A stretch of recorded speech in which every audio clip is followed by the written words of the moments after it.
Mark, thanks for coming back. We really appreciate it. We haven't heard from you in a while. You've been busy on the farm. And so that's what we're going to talk about today. You mentioned in a previous conversation we had, the immigration issue is very much affecting what's going on with your farming neighbors in Michigan. Tell us more about that. Absolutely. And it's really a couple of things.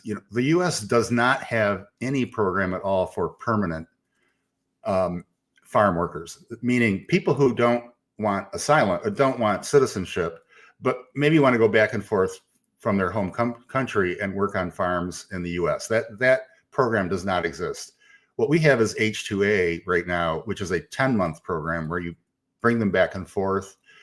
It's complicated. There's also a cooling off period. You can't do this forever. The people have to sit out for a while. So you're losing the people who have talent. So it's an issue for somebody like a dairy who needs permanent employees, because there's actually no legal way to get a foreigner to come up and work on say a 5-year basis in a dairy. That just doesn't exist today. So what do you do? So, well, you hire people who are here in the country illegally, and I have family members who have them, and none of them want citizenship. That's not what they're here for. They want to make money. They send it all back to their home country, and they want to be able to travel back and forth and eventually go back home. They're not viewing this as a way to get citizenship in the U.S. So there's a hole in our program for something that doesn't exist. So one of the things that I've been proposing is we have 2 million asylum seekers right now in the U.S., and the pathway to citizenship for an asylum seeker is to be granted asylum. And if you're not granted asylum, you're kicked out of the country. And the grant rate for asylum seekers is something like 1%. So we're going to have, almost 2 million people being deported who are here, I think somewhat innocently.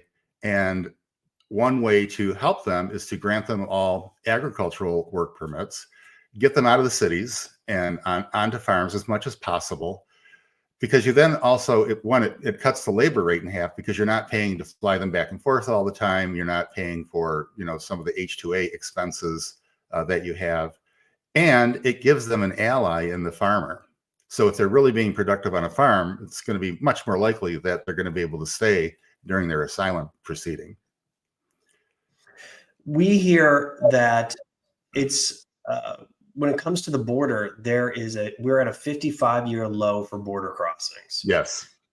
Now, how does that hurt those farmers who need folks to be able to cross the border? Because as you mentioned, a lot of people who come across the border to work don't want to stay in the country, but they're now forced to stay, those that are here, because that border is no longer as porous as it used to be. That is exactly what's happening.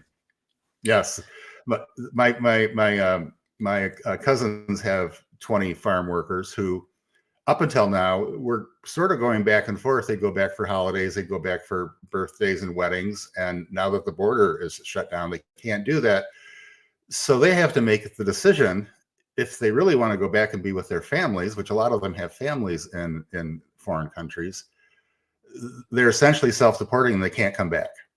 So you've lost that pool of people unless they just decide to stay here and tough it out. So it's a brewing big issue for even those people who are right now using people who are here illegally. And what are they going to do when you start running out of those people? Well, what have you seen in terms of ICE presence or ICE raids in your community in northern Michigan? That ICE can't come onto your farm. So they will often hang out outside of the farm looking for a particular immigrant. And the farmers, they don't have a problem if somebody's actually committed some sort of violent crime, other than an immigration violation. I don't think anyone considers that a crime per se. But they're there, but not aggressively. It's not like in the cities. They're treating farmers better, but it's still there. And even though they're treating them better, the workers themselves are extremely nervous. They don't want to go out. They're afraid that they're going to get picked up and then deported and can't come back. They're afraid to go out and get medical appointments. They're afraid to go out shopping. They're it's caused this huge blanket of fear that's not good for anyone. It's not good for the farmer. It's not good for the workers, and it's just causing a lot of angst among both the farmers and the immigrant workers. In your community, do a lot of immigrant workers live on the farms, or do they have homes in local communities? What's their living situation like? Both. Most farms, especially if you've used H-2A, you're required to provide housing. So a lot of farmers have housing on their property. A lot of that housing right now is empty. There's nobody in a lot of these homes, and there's some around me where we have, 3 or 4, usually 3-bedroom ranch, like a typical ranch home, and they're just sitting there empty because they don't have workers to be in them. And then others have family members here who maybe are legal immigrants. They're here legally and they live with them, or they live with a group of people who maybe they're all here illegally. But yes, a lot of farmers have housing for these workers. What's the economic impact on farmers due to this crackdown? Are there farmers who are not able to produce their crops or harvest their crops? What's happening? Yes, and I guess it's two things. So for the temporary workers, if you don't get enough temporary workers, and H-2A is unlimited, you can get an unlimited number of H-2A visas, but that's been $30 an hour, and you can't be competitive with something like asparagus at $30 an hour when it's $1.85 in Mexico. So a lot of those farmers, even though they could get H-2A, it's just so expensive that they end up hiring undocumented people for $15 an hour, because it's $15 an hour is half the price for H-2A. But on the other side, for the what I would call permanent guest workers, and a lot of countries do have permanent guest workers. They cross the border every day and do the work that citizens aren't willing to do. And we need to get there. We're at that point now where we can't get U.S. citizens to do this work. So we need to come up with this. But what's happening in that space is if you have 20 people who are here illegally, who don't want to live here permanently, they might end up self-deporting just to go back to their home country and just give up on this. And if they can't find, like a dairy, if they can't find additional workers, they're just going to close shop and sell the farm. I mean, that's always your out. If you can't do this, you're going to end up selling the farm. That's one option.